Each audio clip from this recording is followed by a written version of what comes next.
Okay, welcome back. So some years ago I visited a stage play called Shakespeare's Complete Work in 90 Minutes. And they did it, and every piece of him in a different style. It was really funny. I now introduce Ulrik Vieth. I think most of you will know him. He has the task to give an overview of OpenType math fonts. I'm pretty sure there are less OpenType math fonts than pieces by Shakespeare, so 40 minutes is enough. Please enjoy his talk. Okay, hello everyone. Welcome to the talk about math fonts. Is this too loud? Is this okay? Or is it too much echo? Okay, so my talk is about a survey of OpenType math fonts, which means I will looking at what is available, how complete the fonts are in terms of symbols and alphabets, and also how, with some of the design points, how they look like. I've put in a quick slide for introduction. So I started using TUG in 1990 when I was a student at university. By some coincidence, I got a student job when a professor asked for some help typesetting his lecture manuscripts, so I ended up spending many years typesetting theoretical physics. I produced something like 2,500 book pages in the end. There was also something that the publisher had the idea of running several volumes together, so 2 monster volumes of 1,000+ pages. But the main point was, I got to know a lot of different physics notations, some of it was difficult to do back then in the 90s. I started with LaTeX 209, switched to LaTeX 2E at some point, but is still limited basically by what fonts you had at that time. Mostly it was like, on the one hand, you were missing some of the symbols or alphabets. On the other hand, there were also some limitations in the font setup, how you could switch them. So I started going to tech conferences, I think since 92, and already in 93 I got involved into discussions about math fonts. I think that was the Aston University meeting, and some years later I worked on a prototype of 8-bit math fonts, some font-ins, virtual font setup, gave a talk at Eurotech 1908, but it was basically this never went anywhere, so it was basically a proof of concept that 8-bit math fonts weren't so good. And many years later, in 2008, when OpenType Math appeared, as that was at the Bachotech meeting, I said, okay, this is the thing to go. So basically OpenType Math has borrowed the concept of TeX and extended them. So I've been following the development since then, and I will talk about what OpenType math fonts are available. So basically the font technology, OpenType Math was actually developed by Microsoft. They specified an extension of the OpenType format, a table which collects all the math-specific information. It was conceptually an extension of all the stuff you had in TeX, or nearly all of that. I know Barbara had one specific point there. In 2008, there was already the first implementation in XCTeX and XCLaTeX. In 2009, LuaTeX followed with Context and LuaLaTeX, and about 2010, both engines and the supporting micro packages and the fonts that were available and the font loaders, whatever, were available in TeX Live. So basically at that time, it was ready for use. But at that time, you didn't have many fonts. So the first font that was introduced was Garamond Math, that was developed on behalf of Microsoft, distributed as a system font on Windows with Word. And yeah, well, actually developed by a specialized font bureau, but never mind. Yeah, it's distributed by Microsoft, and that's where it's associated. In 2008, there was Asana Math, which was put, I think, by one professor at the Greek university who was using CTech, put together with a font editor using some stuff you already had. By 2010, there was a first release of the Stix fonts 1.0, which were released as a set of 8-bit fonts, building blocks, which were very quickly reassembled in an OpenType math font. So this was named XITS, which is Stix backwards. Then it only, the Stix followed with their own implementation of an OpenType font only a few years later. So there was Stix 1.1 in 2013 and another revised version called Stix 2 because they changed some of the assumption in 2016. So by around 2010, when the technology was available, he only had 2 or 3 fonts. And yeah, this changed a lot. So there was a development of Latin modern math by the Gust font team, the Gyre fonts, which is actually 4 different fonts for Thermes, Pagella, Bonum, and Scholar. So essentially Times, Palatino, New Century Schoolbook, and what is Bookman.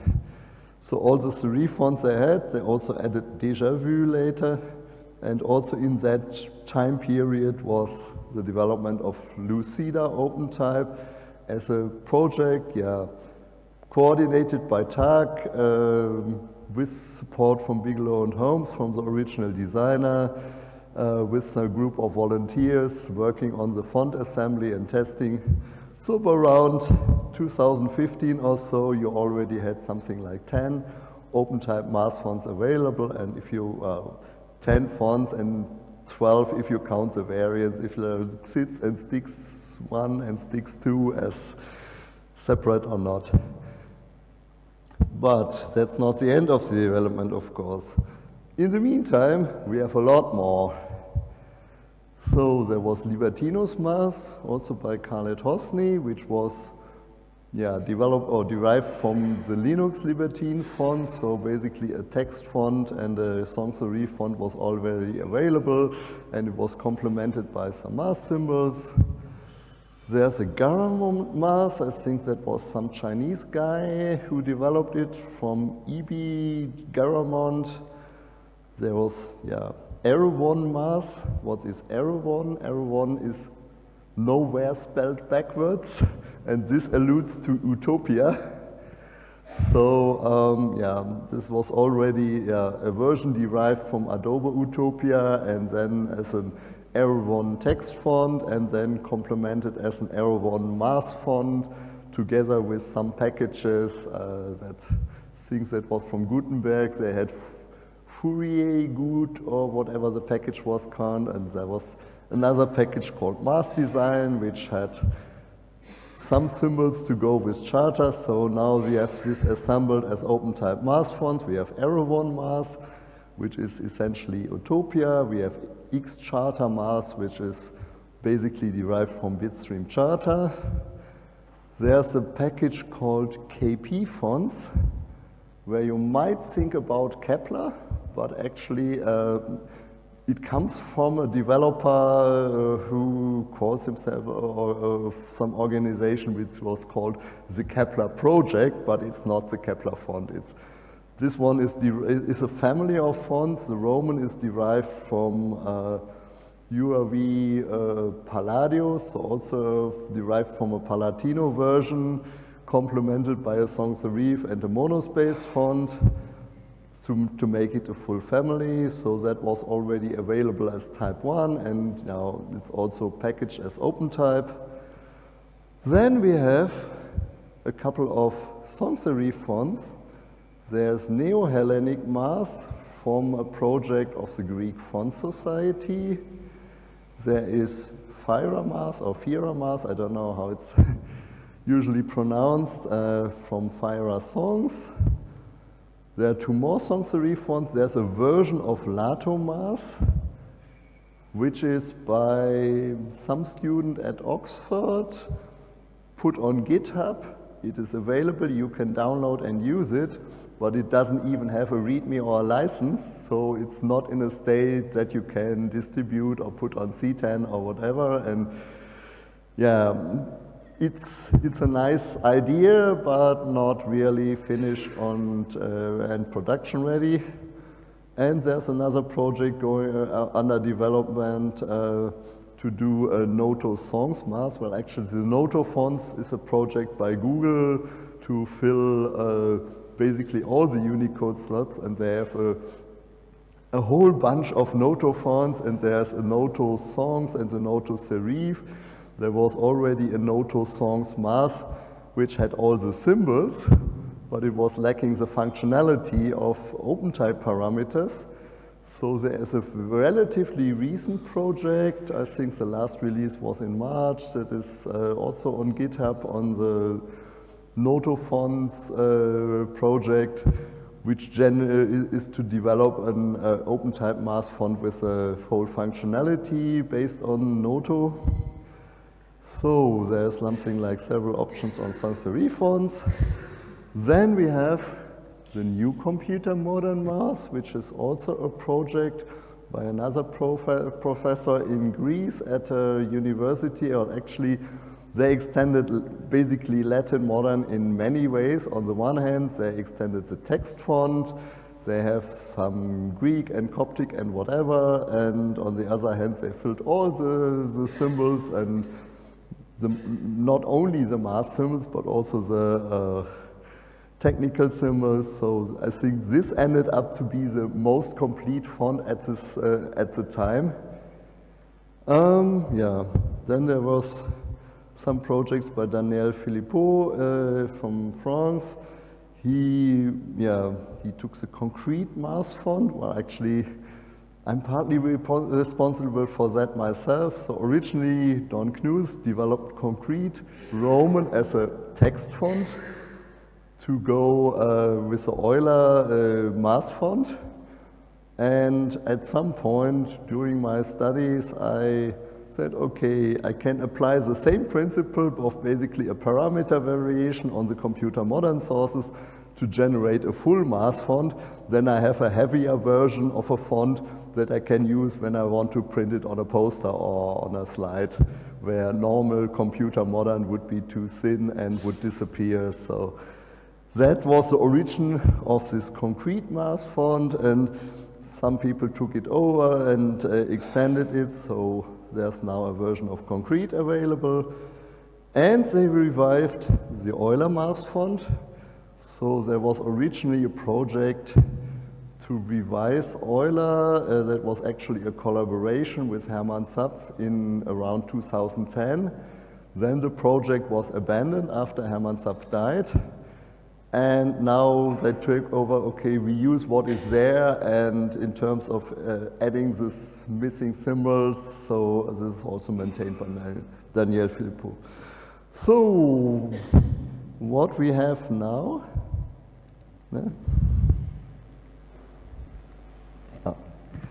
So by now we have something like more than 20 choices of math fonts, more than 30 individual fonts if you count all the variants and if you count all the different weights. There are several fonts which have a bold version. There are some fonts which come with a light or regular, or with a regular and the book version. So this covers basically the traditional tech fonts. You have Latin Modern, New Computer Modern, Concrete and Euler, which is basically all derived from Metafont designs.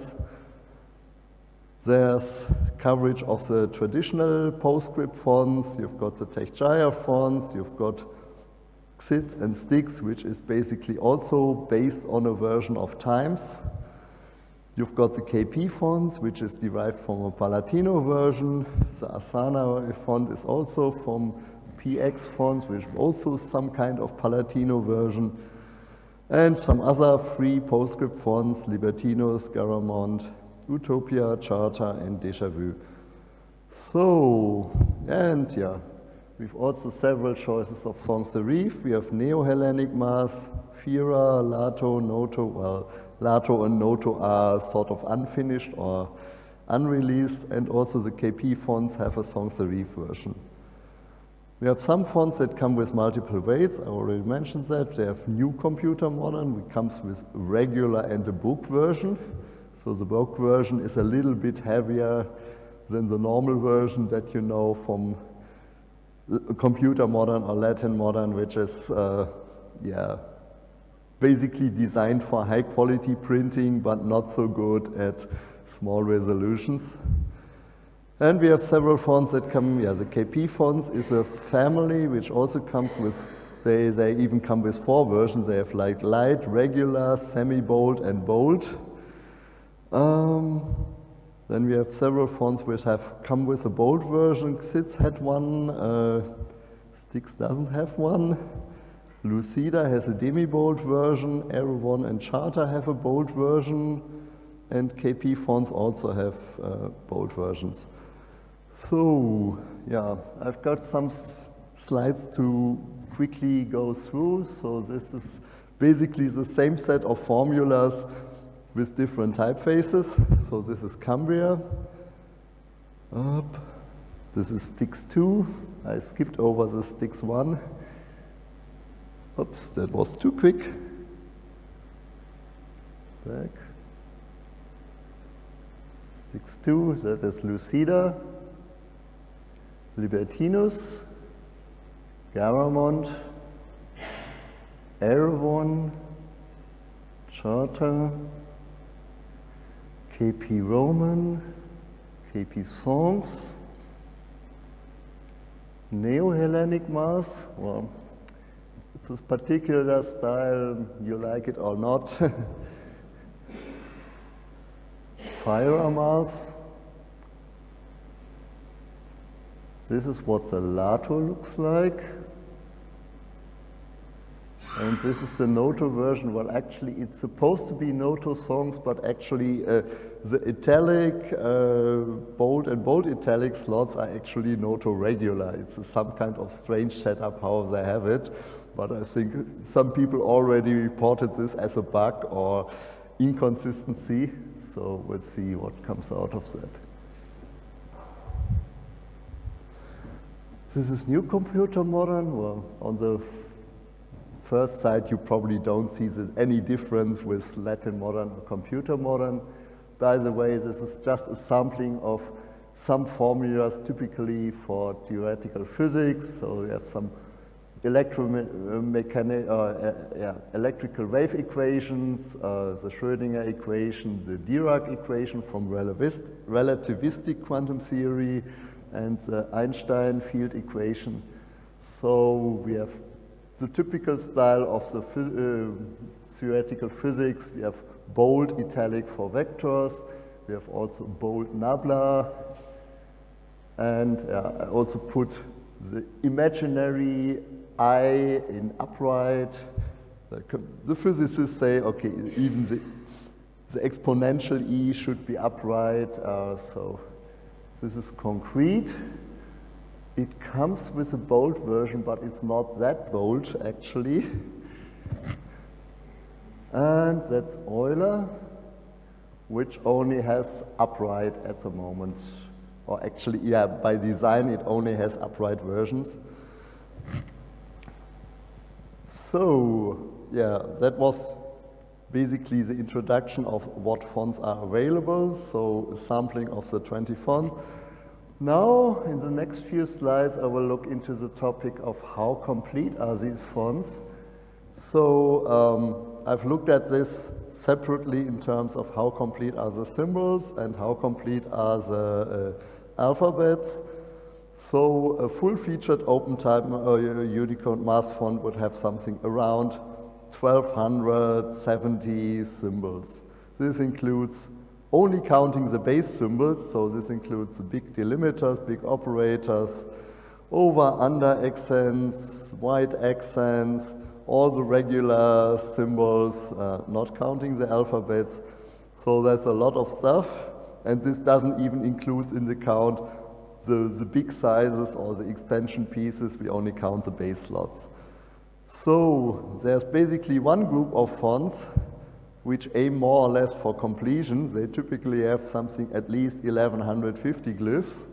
And there's another group of fonts which has settled on providing a subset of something around 500 to 600 glyphs. And well, you may think, oh, if it's like only 500 symbols and out of 1200, it's way incomplete. On the other hand, if you think at a traditional TeX font had something like 5 or 6 families of fonts with 7 or 8-bit encodings, so like say 5 times 128, and that includes symbols and alphabets and extension pieces. So then 500 symbols is already as good as any TeX font had before. So here's the numbers. So that's a group of more or less complete fonts. I think the most complete one is New Computer Modern, Stix, or Stix 2, XITS is essentially the same coverage. Lato, Asana, Neo-Hellenic Math, Noto, Cambria, they're all reasonably complete in this term. Lucida is a little bit behind, but way ahead of the second group, so it's like closer to here. Yeah, that is the one group. The other group is the one with 500 to 600 symbols. In this group, the TeX Gyre and Latin modern fonts have actually essentially the same count. So if you wanted to start defining something of a subset encoding, that would be a starting point, like the same number or same subset shared by 5 or 6 fonts. The other ones are only a little bit, but they're not exactly the same. There's no real agreement on a subset, but maybe that's something you could build on, say, okay, can we get whatever this and this and this symbol fixed in these fonts to get exactly the same coverage as those? So, yeah. That's for the symbols. Yep. Oh, I skipped too quickly. No. Symbols. That's the other part of the numbers. If you look at the bold fonts, they're a little bit behind in symbol coverage. So there's one group which has 450 to 500. If you think the other group is like 550 to 600, it's a little bit less, but also fairly complete. And then there are the fonts Erewhon and XCharter, which have basically taken the principle. The only place where I ever need to have a bold font would be in a context of a heading if I switch everything to bold. And inside of my other text material, then I have the font switches by terms of using math alphabets for markup. So if I want to have a bold for a vector or tensor or whatever, then I use the font switch within the main font, and switching everything out to the bold font is only something I do in a heading context. And then they say, okay, if we only use this in headings, then we only need inline material. We won't do any displays in a heading context. And then they, okay, maybe we can get away with a very small subset of symbols. You could argue that is a little bit too less, and maybe it should cover at least the basic text symbols. So. But yeah, that's an interesting thing. So, next one. In terms of math alphabet, Unicode Math defines a whole bunch of alphabets. So you have the main fonts, regular, upright, italic, bold, bold, italic, including Greek and Latin. You've got 4 versions of sans serif, but only 2 of them have Latin and Greek, and the other ones have Latin only. You've got 2 versions of script, regular and bold. You've got 2 versions of Fraktur, regular and bold. You've got a Blackboard bold font, which includes upper, lowercase, and numerals. And there's a typewriter font. I never know why it is there, how it came into Unicode, and that's the thing I care the least, whether a math font has a typewriter font. So if something wanted to typeset computer code, they would be abusing a math font for the wrong purpose. So yeah, I don't know why it is there, but it is there. And if you look in completeness, you have to look into that again. So yeah, basically font designers can choose what they want to include or not. And again, we have some fonts which are fairly complete, which essentially cover everything there is. So the small variation between 1170 and 1163 is basically in the range of miscellaneous symbols.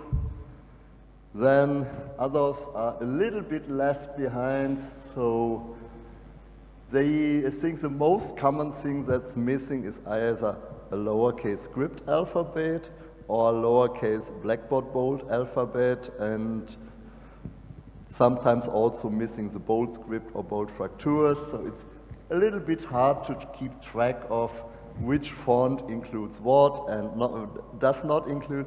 I tried to cover it in my paper in putting it up in a table, and submitted the preprint already relatively early. In the meantime, I found that I needed to update my paper again, so the version you find online is actually more up to date than the version you find in the booklet, because Daniel Philippot updated some fonts and filled some of the gaps. So the other point, next one. There's another group of fonts which is less complete in terms of the alphabets, because some of these fonts are sans serif designs which say, okay, if the base font is already sans serif, I leave all the sans serif slots empty because they would be just the same. And sometimes they also say, if I have a sans serif font, I leave out the typewriter, I don't need that. Or maybe it's something in the terms of concrete and Euler. I don't know what would be the appropriate choice for sans serif or typewriter to put into this font, so I better leave this out, and then you can substitute something else for that. Euler is a special case because it's an upright design, so it leaves out the italic slots.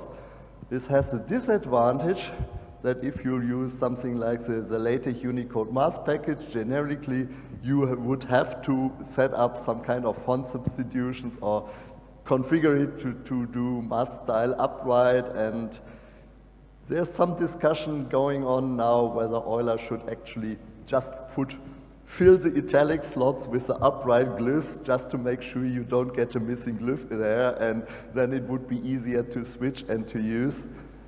So again, some fonts are missing lowercase script and blackboard bold, and some of the sans serif fonts also are missing like all the scripts and all the fracture. But you can find the details in the table in my paper. I think that's better to see than here.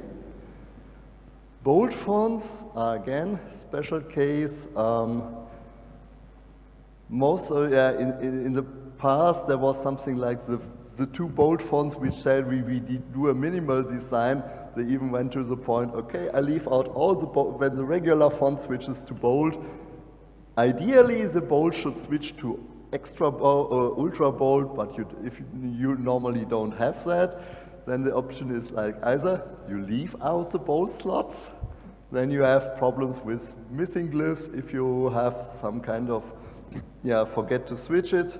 Or the other option is I put the same symbol in the regular and the bold slot, then I have filled the slots, and you don't get missing symbols. And nowadays, most of the bold fonts have actually gone this way. We just fill it with the same slots, even if it's not bolder than the regular bold. We provide it so it doesn't cause any problems with missing symbols. So again, most of the time when something is missing, it's lowercase script and lowercase blackboard. So that was the term of completeness. The other topic I was going to talk about is design choices. So when you design an OpenType math font or a Unicode math font, you have to combine a serif font, a sans serif font, a script font, a Fraktur font, a blackboard bold, and even a typewriter. And yeah, you have to find what are good matches to use in your setup. So if you have a start with a comprehensive family, that you say, okay, I start with whatever computer modern, you've already a Roman and a sans serif and a typewriter, then you, or if Lucida or something like KP fonts, you have already a family, then it's more or less obvious, okay, I take the members of the family and assemble them in the font. But in other cases, I just start with a regular font. What should I put in the other thing? What is a good sans serif to go with my serif fonts? So you have to remember it's essentially meant for markup purposes, like if you say in physics, vectors are bold italic and tensors should be bold sans serif italic or something like that. They say, okay, on the one hand, your sans serif font should be clearly distinguishable. If you see one letter, you should be able to say, is it bold italic or bold sans serif italic? On the other hand, they probably shouldn't be too incompatible, so there could be some variation in weights and width and stroke thickness, but it probably shouldn't be combine a very narrow font with a very wide font, so it should be somehow balanced. So I don't have many details about the sans serif at the moment. I talked about this at another time. I'm not that happy about the setup in the TUG Gyre fonts, for example. I think it might be better if the available serif fonts and the available sans serif fonts were matched in a different way. But yeah, it is at the moment, and it's hard to change at this point because the fonts have been established for so many years. So what I will be looking at in the next few slides is choices of script, Fraktur, and blackboard. So in terms of script or calligraphic, there are essentially two different designs. There's one more scripty, the other one is more like this formal script, very ornate thing. In Fraktur, there's basically most fonts have a similar design. There are just a few outliers.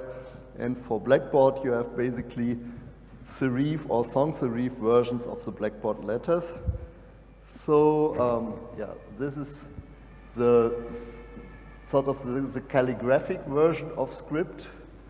Well, maybe you could even subdivide the upper and the lower half into again, but yeah, this is actually in some cases a font provides both. There's like a script and an extra calligraphic available via a stylistic set. This is the one with this SS01, 03, or 4. This means like select stylistic set, SS number, something from the font. So that was the one slide. The other one is this formal script style. These are, actually I think the Lucida Bright that was newly designed when the Lucida OpenType was done. And in my personal opinion, this goes a little bit too much over the top. It's probably too wide to be usable in a math context like that. It's much wider than everything else. I think in these slides I'm showing the original size, so some fonts have essentially the same design with a different width and spacing.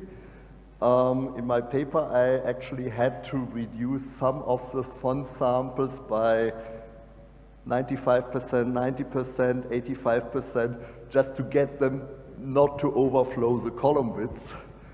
And the one outlier is Pagella, which has a very unique style. I don't think this is particularly suitable for use in math. Might be nice script font, but not exactly good choice for the purpose.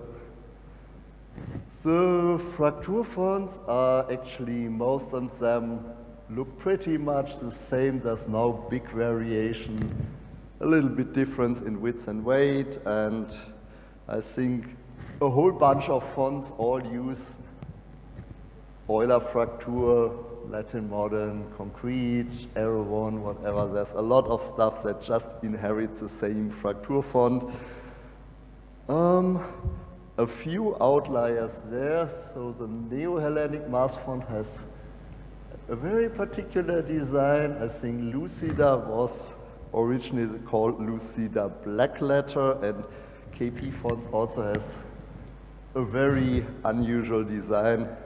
So again, yeah, probably not necessarily what people expect in a math book if people are using Fraktur in that context at all. So I once saw a book from Einstein from the 1920s.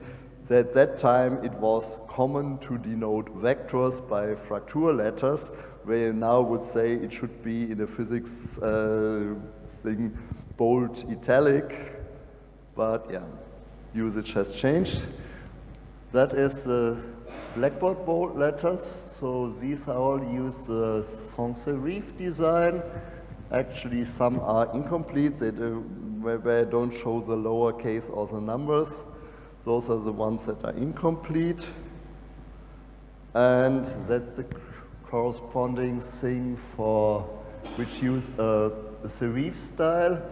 Interesting thing to note, for example, if you look, if I go back, Latin Modern has used a sans serif style, and New Computer Modern has gone back to a serif style. So when someone creates a fork or a new version of the project, they can choose to do things differently. I think Concrete uses the AMS letters, the blackboard letters from AMS fonts. Some of the fonts look a little bit like hollowed out, but not necessarily from the same. So the Pagella doesn't look really like Palatino, and the Scholar, no, probably also not. Yeah. So I get to the conclusion. Yeah, OpenType math technology has been around for 15 years now, starting 2008. So at Bachotech 2008 is when Jonathan Q showed what he had done in XCharter, and then the Polish people from the Polish font team looked at it and said, okay, this technology seems interesting and seems possible to do. And okay, the year afterwards, Luatech followed. Yeah, you could say to users, it provides advantages in just having more symbols available and yeah, more alphabets available. You nowadays can do things that weren't really supported in LaTeX in the 1990s. So if you wanted to do, yeah, maybe you could do bold italic via bold symbol, but if you wanted to have, okay, but I also want my lowercase Greek upright and whatever, then it gets difficult. So nowadays, most of the fonts provide everything. On the other hand, it's a lot more work for the font designers and a lot more things that could potentially go wrong and yeah, need to be tested and corrected or whatever. So by now, with all the recent additions, we have over 20 fonts to choose from. The coverage of symbols has grown and improved over time. So we are actually quite good there. You could say some fonts are still lacking at the technical level. I think that's something that Michael may be talking about in the next talk. It's basically XCharter originally followed the interpretation of traditional tech engine where the width only denotes the subscript position and the width plus italic correction denotes the actual width and the superscript position of the font. And LuaTech has basically decided to follow the OpenType spec as much as possible and prefers the interpretation of having the actual metrics there and avoiding the italic correction wherever possible, at least avoiding the use of italic correction for denoting the subscript position and instead putting some other information in the fonts. So some fonts have already been revised at that level. I think there was a new edition of Lucida early this year, and Daniel Philippot has also updated his fonts quite a bit. On the other hand, yeah, the Latin modern fonts or Gyre fonts haven't been changed for many years, and it's probably unlikely that they could easily change if they were revised, because that would create all kinds of incompatibilities. So they would probably have to do something like Latin Modern 2 or something if they wanted to do a major revision there.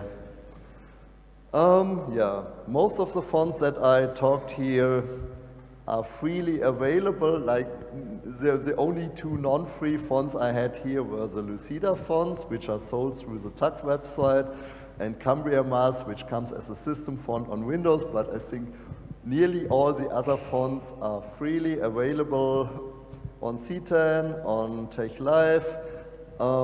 One exceptions are this unfinished things. Like I said, this Lato Math font is interesting, but it's something like, it doesn't even come with a license, so you couldn't put it in a distribution, and the Noto font is not finished.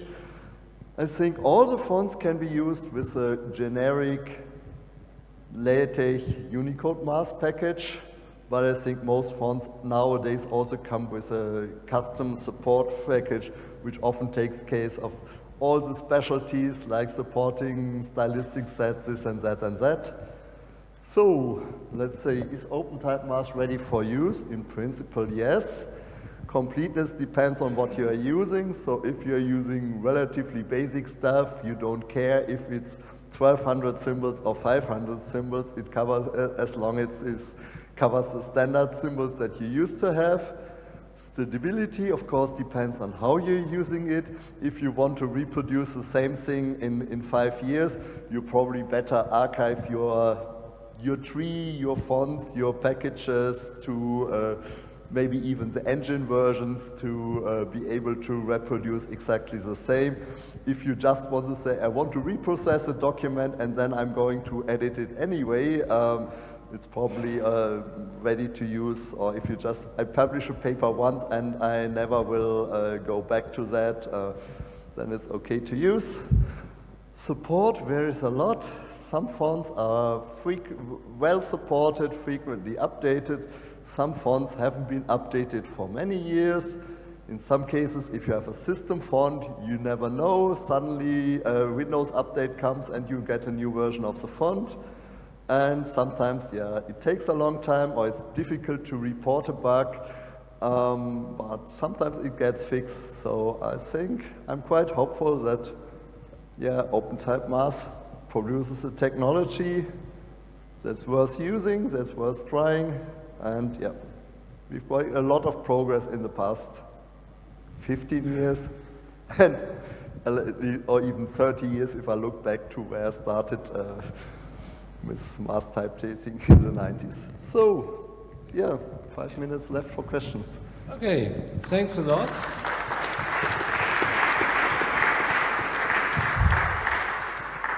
So, questions? Yeah, Bob. Not a question, but calligraphic and script should not be considered alternatives to one another. They're not. A number of authors use both with different definitions for what the symbols mean. Yeah, no. Well, the thing is, Unicode only has one set of slots, but LaTeX supports both. So this is the Unicode Math package. You can say, okay, I load this as a script and that as a calligraphic with a stylistic set. It's a bit difficult to access it. Needs a little bit specialized setup. But yeah, you can use, well, I know it's not the same, but you can use it.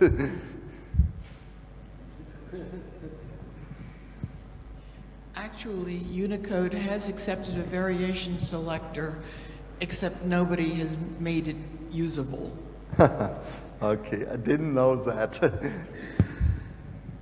There's also more comment than a question. When I made the math fonts chapter in that book, I used a sample like yours, different one. And one thing that I found was nearly every font trying to do math except computer modern or new computer modern in that case, is lacking some symbols. And it is not the question of how many symbols the font has. By the end of the day, it is the question, does it contain the symbols that you use? And I just want to give this out as a warning, because of course, with Unicode, you have one big problem in general. None of the engines are really telling you that symbols are missing, or it's very, very easy to miss. And so it's all fixable, even on a single font, because you can substitute something. But everybody who's doing this should carefully look at the log to find missing symbol such and such. Yeah. Because otherwise you end up with papers that are, well, basically telling absolute rubbish. Okay, yeah. Do you have a question? It's interesting the comments on sans serif fonts, and you found a few. The one that you didn't mention, or one that is a conspicuous absentee to me, is there's no Arial one. And the reason I say that is because I write grants where it's a requirement to that's the only font you're allowed to use, and it's very surprising that nobody's addressed that. Do you know of anyone looking at Arial or Helvetica potentially, but sometimes even that's not allowed?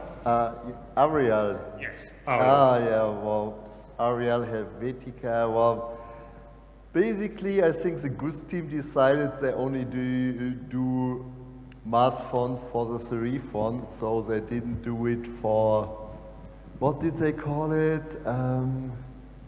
Heroes. Helvetica, Arial, yeah, so. Well, actually I'm not quite sure which sans serif font is in the KP fonts package. There's some, I didn't find an explanation where that one come. Maybe that is actually some Arial thing. Would have to investigate that, yeah. Okay. Any urgent question left? Okay, one, that is the last one. A non-technical question with a certain danger that you just say, I don't care. Blackboard bold fonts, as the name suggests, were designed for writing on a blackboard with chalk. Yes, of course, with the double structure. Should we really use them for printed matter? And so I think one of the few uses is when we write a book and want to illustrate how a blackboard looks like after a math professor has written on it with chalk. Yeah. Otherwise, I think we should just use ordinary boldface. Yeah, that's. I think that's some sort of established notation for like the real numbers and the complex numbers. So sort of this R and Q and whatever. So that is, you could say in some fields it's an established notation for real numbers is the blackboard R. Whether or not you like it, it's just that maybe a mathematician could actually say, okay, if I write something about set theory or number theory, I put a bold R or something there, but yeah, in physics it's like a standard notation. Yeah. Okay, I think we're out of time. Okay, thanks a lot again.